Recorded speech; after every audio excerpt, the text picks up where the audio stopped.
Everyone, good morning সবাইকে। ঘুম থেকে উঠে গেলাম। তো ঘুম থেকে উঠে এখন আবার কি কাজ শুরু হয়ে যাবে। তো বসে থেকে আর লাভ নেই, ঘুম থেকে উঠে বিছানায় বসে রয়েছি। তো এখন আমি উঠে যাব, উঠে সব কাজটা সেরে নেব। তো চলো। তো বিছানা থেকে নেমে দেখো বিছানাটাকে ঝাড়টার দিয়ে তারপর কিন্তু আমি বিছানাটা গুছিয়ে নিচ্ছি।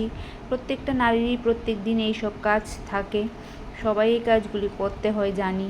হয়তো বা তোমরা বলবে যে এগুলি বলার কি আছে, কিছুই নেই। তারপর কিন্তু আমি হয়তো বা আমার যা, আমরা দুজন থেকে একজনে আমাদের উঠোনটা ঝাড় দিয়ে দিই। তো এখানে দেখো গ্যাস শেষ হয়ে গেছে। এখন তো জানোই গ্যাসের কি ক্রাইসিস, তার জন্য কারেন্টের চুলার মধ্যে আজকে চা করে নিচ্ছি। দেখো একটু পরে গ্যাস দিয়ে যাবে, তারপরে গ্যাসের মধ্যে রান্না করব। তো এখন আমি চা নিয়ে নিয়েছি, আমার হাজব্যান্ডকে আগে দিয়ে আসবো, কেননা ও গরম গরম চা খায়, আমি একটু ঠান্ডা। আর ও দেখো বলছে এখানে ভিডিও বানিয়ে নিচ্ছে, আসছিল। তো আমার বাসন টাসন দেখো পড়ে গেছে এখানে কতগুলি, এগুলিকে আগে আমি ধুয়ে নিচ্ছি, কেননা বেশি বাসন দেখলে আমার ভালো লাগে না। আমি একদিকে রান্না করি, একদিকে বাসন ধুয়ে ফেলি। সবগুলি ক্লিপস তো নেওয়া সম্ভব না, কেননা আমার ফোন ধরার মতো কেউ থাকে না। এই দেখো রোদ্রে দিয়ে দিয়েছি, বাসনগুলি শুকিয়ে নেবো। আর অন্যদিকে আমি কিন্তু অনেক কাপড় রেখেছি, এগুলিও ধোবো। আর রান্নার প্রিপারেশন করে নিচ্ছি। এখানে আজকে চিকেন আর ডিমের অমলেট হবে, আর কিছু রান্নাই করব না, কেননা আমার হাজব্যান্ড চলে গেছে, ও রাত্রে আসবে। আমি আর আমার মেয়ে শুধু খালি বাড়িতে। তো আজকে দেখো ডিমের অমলেটের মধ্যে আমি টমেটোও কুচি করে দিয়েছি। আজকে ডিমের অমলেটটা একটু অন্যভাবে রান্না করছিলাম। তো দেখো এক এক করে ডিমের অমলেটগুলি আমি দিয়ে দিচ্ছি কড়ার মধ্যে।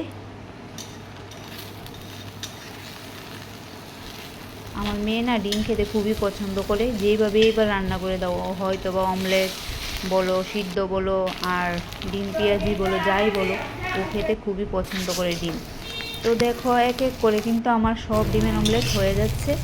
তারপরে আমরা কিন্তু মা মেয়েতে খেয়ে নেব ডিমের অমলেটগুলি বানানোর পর, কেননা প্রচণ্ড খিদে পেয়ে গিয়েছিল। তো খেয়ে নেব। আর শরীরটাও কিছুদিন ধরে ভালো যাচ্ছে না, রান্নাবান্না করতে এতটা ভালোও লাগে না। তোমাদের সাথে পরে শেয়ার করব কেন আমার শরীরটা ভালো যাচ্ছে না, পরে ব্লগ ভিডিও আসবে, তোমরা জানতে পারবে। তো আমি আর আমার মেয়ে দেখো এখানে খেয়ে নিচ্ছি। তো দেখো আমি খাওয়া দাওয়া করে নিয়েছি, তারপর দেখো স্যালাড নিয়ে বসে গেছি কাটার জন্য।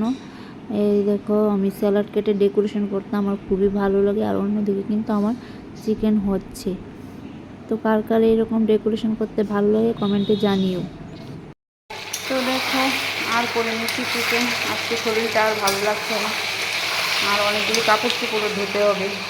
আজকে কিন্তু আমি আর চিকেনে ঝোল দেবো না, চিকেনটা আমি নামিয়ে এখন রান্নাঘরটা আগে পরিষ্কার করে নেব, তারপর কাপড় চোপড় ধোবো। দেখো আমি রান্নাঘর মুছে নিচ্ছি, মুছে বাইরে গিয়ে কাপড় চোপড়গুলি ধুয়ে ছাদেও ছড়িয়ে দিয়েছি ফাঁকে। তো আমার ভিডিওটা যদি ভালো লাগে থাকে লাইক শেয়ার কমেন্ট করে পাশে থেকো, সাবস্ক্রাইব করে আমাকে সাপোর্ট করো। আমার ভিডিও দেখার জন্য তোমাদেরকে জানাই অনেক অনেক ধন্যবাদ।